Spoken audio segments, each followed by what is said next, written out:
Hello good evening मेरे प्यारे बच्चों। आइए इस वीडियो में हम लोग सीखते हैं कि किस तरीके से चेंज होता है मीन में, स्टैंडर्ड डेविएशन में और वेरिएंस में। जब भी प्रत्येक ऑब्जर्वेशन को किसी भी एक निश्चित नंबर से ऐड कर दिया जाए या उनमें से कोई एक निश्चित नंबर सब्ट्रैक्ट कर दिया जाए तो क्या फ़र्क पड़ता है, किन पर? मीन पर, स्टैंडर्ड डेविएशन पर और वेरिएंस पर। तो आइए सीखते हैं। देखो, अगर हमारे पास कुछ नंबर्स हैं x1, x2, x3 dot dot dot xn है, ठीक है ना, और इनका मीन कितना है, मैं लिख लेता हूँ, इनका मीन है x बार, ठीक है ना, क्लियर हुआ। इन सारे नंबर्स का मीन कितना है, x बार है। और अगर आपसे क्वेश्चन में ये कहा जाता है कि प्रत्येक नंबर को a से ऐड कर दो, मतलब x1 प्लस a बना दो, कॉमा x2 प्लस a बना दो, कॉमा x3 प्लस a बना दो। अगर प्रत्येक नंबर को a से ऐड कर दिया जाए, xn प्लस a बना दो, तो जो नया मीन होता है, न्यू मीन, वो कितना चेंज होता है, न्यू मीन कितना चेंज होता है। तो आपको पता होगा कितना चेंज होता है, बताइए। तो x बार तो है ही है, अगर सारे ऑब्जर्वेशंस में अगर a ऐड हुआ है तो इसके मीन में भी कितना ऐड हो जाएगा, a ऐड हो जाएगा। तो डायरेक्ट आप यहाँ से आंसर बता सकते हैं। एग्जाम में ऐसे ही आपसे क्वेश्चन पूछा जाता है कि यदि प्रत्येक ऑब्जर्वेशन में 3 जोड़ दिया जाए तो नया मीन कितना बढ़ जाता है, तो नया मीन भी 3 बढ़ जाएगा। अगर ऐसे ही क्वेश्चन बनाया जाए कि अगर प्रत्येक ऑब्जर्वेशन से कितना माइनस कर दिया जाए, a को माइनस कर दिया जाए, तो नया मीन कितना हो जाएगा, तो वो भी कितना माइनस हो जाएगा, वो भी a से माइनस हो जाएगा। समझ पा रहे हैं आप? तो न्यू मीन कितना बन जाएगा, न्यू मीन आपका हो जाएगा x बार माइनस का a। मैं उम्मीद करता हूँ आपको ये बात भी समझ में आ गई होगी। तो प्रत्येक ऑब्जर्वेशन में अगर कोई नंबर ऐड कर दिया जाता है तो वही नंबर उसके मीन में भी डायरेक्ट ऐड हो जाता है। ऐसे ही अगर प्रत्येक ऑब्जर्वेशन में से कोई नंबर सब्ट्रैक्ट कर दिया जाता है तो वही नंबर उसके मीन में से भी डायरेक्ट सब्ट्रैक्ट हो जाता है। ये कहानी थी किसकी, मीन की। अगर हम स्टैंडर्ड डेविएशन की बात करें तो स्टैंडर्ड डेविएशन में कोई भी चेंज नहीं होगा, चाहे हम ऐड कर दें और चाहे सब्ट्रैक्ट कर दें, ठीक है ना। This remains what, constant. ये कांस्टेंट रहेगा। अगर 5 ऑब्जर्वेशन का मीन जो है, अगर मान लो 15 था, अगर, और कह रहा है कि प्रत्येक ऑब्जर्वेशन में 2 ऐड कर दिया जाए तो नया स्टैंडर्ड डेविएशन क्या होगा, पहले कितना था 15, अब कितना होगा, अभी भी 15 ही होगा, कोई चेंज नहीं होगा। आपको याद रखना, नो चेंज। कब? जब उनमें कोई भी एक निश्चित नंबर ऐड किया जाता है या सब्ट्रैक्ट किया जाता है, ठीक है ना। कब? स्टैंडर्ड डेविएशन की बात हो रही है, ठीक है ना। लेकिन अगर मीन की बात करोगे तो मीन में डायरेक्ट वही नंबर ऐड हो जाएगा, सब्ट्रैक्ट की बात करोगे तो वही नंबर मीन से सब्ट्रैक्ट हो जाएगा। लेकिन अगर स्टैंडर्ड डेविएशन की बात करोगे तो स्टैंडर्ड डेविएशन पे कोई फर्क नहीं पड़ेगा on addition and subtraction. Clear है? इतनी बात समझ में आ गई। अच्छा, ऐसे ही अगर आप वेरिएंस की बात करें, अगर आप वेरिएंस की बात करेंगे तो वेरिएंस के लिए क्या होगा कि यहाँ भी नो चेंज होगा। क्या कि अगर प्रत्येक ऑब्जर्वेशन में अगर कोई नंबर सब्ट्रैक्ट कर दिया जाए या कोई नंबर ऐड कर दिया जाए तो उसके वेरिएंस पे क्या फ़र्क पड़ेगा, तो आप कहोगे उसके वेरिएंस में नो चेंज होगा, कोई भी फ़र्क नहीं पड़ेगा, ठीक है ना। तो ये डायरेक्ट आपसे क्वेश्चन पूछे जाते हैं एग्जाम में, ठीक है ना। एनडीए में भी 1-2 क्वेश्चन ऐसे आ चुके हैं कि 5 ऑब्जर्वेशंस का वेरिएंस आपका 20 था, अगर प्रत्येक ऑब्जर्वेशन में से 5 हटा दिया जाता है तो न्यू वेरिएंस बताइए, न्यू वेरिएंस बताइए।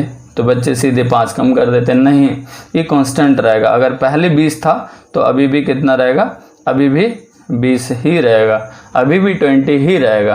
कहने का मतलब आपको याद रखना है कि कोई भी निश्चित नंबर ऐड करने पर और सब्ट्रैक्ट करने पर मीन पे तो फ़र्क पड़ता है, लेकिन स्टैंडर्ड डेविएशन और वेरिएंस पे कोई भी चेंजेस नहीं होते हैं।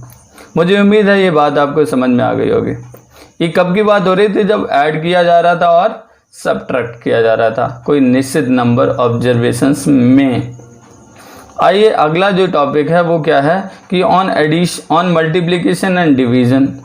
कह रहा है कि अगर आपके पास x1, x2, x3 ऐसे ही कुछ ऑब्जर्वेशन है xn, अगर कह रहा है प्रत्येक ऑब्जर्वेशन को a से मल्टीप्लाई कर दिया जाए, ax1 बना दिया जाए, ax2 बना दिया जाए, ax3 बना दिया जाए, ऐसे डॉट डॉट डॉट axn बना दिया जाए, तो उसके मीन पर क्या फ़र्क पड़ेगा, उसके स्टैंडर्ड डेविएशन पे क्या फ़र्क पड़ेगा और उसके वेरिएंस पे क्या फ़र्क पड़ेगा। ये तीनों बातें आपको याद करनी है।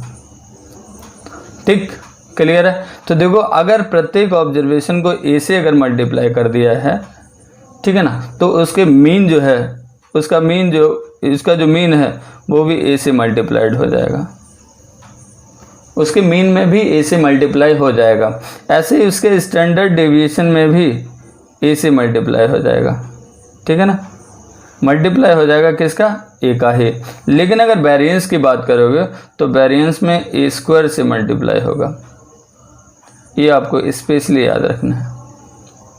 अगर प्रत्येक ऑब्जर्वेशन को ए से मल्टीप्लाई किया जाता है तो उसके वेरिएंस में कितना चेंज आता है? ए स्क्वायर का चेंज आता है। जैसे अगर प्रत्येक ऑब्जर्वेशन में 2 का मल्टीप्लाई कर दिया जाए तो मीन में कितने का मल्टीप्लाई हो जाएगा? 2 का। स्टैंडर्ड डिवीजन में कितने का मल्टीप्लाई हो जाएगा? 2 का। लेकिन अगर वेरिएंस की बात करोगे तो वेरिएंस में 2 स्क्वायर अर्थात 4 का मल्टीप्लाई करना पड़ेगा आपको। ठीक है ना, क्लियर हो गई बात? पक्का 100% समझ में आ गया। ऐसे ही अगर डिवाइड करोगे, जैसे मान लो x1, x2, x3 आपके पास ऑब्जर्वेशन थे, ठीक है ना, और कह रहा है कि x1 में भी a का डिवाइड कर दिया, x2 में भी a का डिवाइड कर दिया, ठीक है ना, ऐसे ही x3 में भी a का डिवाइड कर दिया, तो कह रहा है डॉट डॉट डॉट ऐसे ही xn में भी a का डिवाइड कर दिया, तो नया मीन क्या बनेगा, नया स्टैंडर्ड डेविएशन क्या बनेगा और नया वेरिएंस क्या बनेगा। तो आपको डायरेक्ट याद कर लेना है। देखो मीन में क्या होगा? मीन में भी 2 a का डिवाइड हो जाएगा, ठीक है ना, स्टैंडर्ड डेविएशन में भी a का डिवाइड हो जाएगा, और जो वेरिएंस होगा ना उसमें a स्क्वायर का डिवाइड होगा। तो आपको यही चीज़ याद रखनी है। देखो बाकी सबके साथ तो बहुत आसान चीज़ें लग रही थी, लेकिन वेरिएंस के साथ मल्टीप्लिकेशन और डिवीजन पर स्क्वायर टाइम्स इंक्रीज होता है और स्क्वायर टाइम ही इसमें डिवाइड होता है। ठीक है, तो मैं उम्मीद करता हूँ ये बहुत अच्छा टॉपिक है, ठीक है ना, और इससे बहुत सारे क्वेश्चंस आपसे एग्जाम में पूछे जा सकते हैं, ठीक है ना। तो आपको ये रिवाइज करना है और बहुत अच्छे से समझना है, ठीक है। तो मैं एक बार फिर से रिवाइज कर लेता हूँ, ठीक है। अगर ऐड किया जाए कोई नंबर या सब्ट्रैक्ट करा जाए तो किस चीज़ पे फ़र्क नहीं पड़ता है? ना तो स्टैंडर्ड डेविएशन पे फ़र्क पड़ता है, ना ही वेरिएंस पे फ़र्क पड़ता है। किस पे फ़र्क पड़ता है? मीन पे फ़र्क पड़ता है, ठीक है ना। लेकिन अगर मल्टीप्लाई किया जाए तो सब पे फ़र्क पड़ता है। मीन में भी ए का मल्टीप्लाई हो जाएगा, स्टैंडर्ड डेविएशन में भी ए से मल्टीप्लाई हो जाएगा, और वेरिएंस में तो ए स्क्वायर से मल्टीप्लाई हो जाएगा। ऐसे ही अगर डिवाइड करा जाए तो मीन में भी ए से डिवाइड हो जाएगा, स्टैंडर्ड डेविएशन में भी ए से डिवाइड हो जाएगा, और आपका जो वेरिएंस है उसमें ए स्क्वायर से डिवाइड करना पड़ेगा आपको, ठीक है ना। क्लियर है? तो मैं एक क्वेश्चन आपसे पूछ लूँ कि अगर 5 ऑब्जर्वेशंस का मीन अगर आपका कितना है? 3 है, क्लियर है, और प्रत्येक ऑब्जर्वेशन को 2 से मल्टीप्लाई किया जाता है, 2 से मल्टीप्लाई किया जाता है, ठीक है ना। तो उसका जो न्यू मीन बनेगा वो कितना होगा, न्यू वेरिएंस कितना होगा और न्यू स्टैंडर्ड डेविएशन कितना होगा, ठीक है ना। आप कमेंट बॉक्स में लिख के बताइएगा, और अगर आपको वीडियो अच्छा लगा हो, ठीक है ना, तो अपने दोस्तों में भी शेयर करिए, ठीक है। चैनल को सब्सक्राइब करिए, और आपको ऐसे ही अच्छे वीडियो आपको आगे भी देखने को मिलते रहेंगे। तो thank you so much everyone for watching the video. Thanks a lot.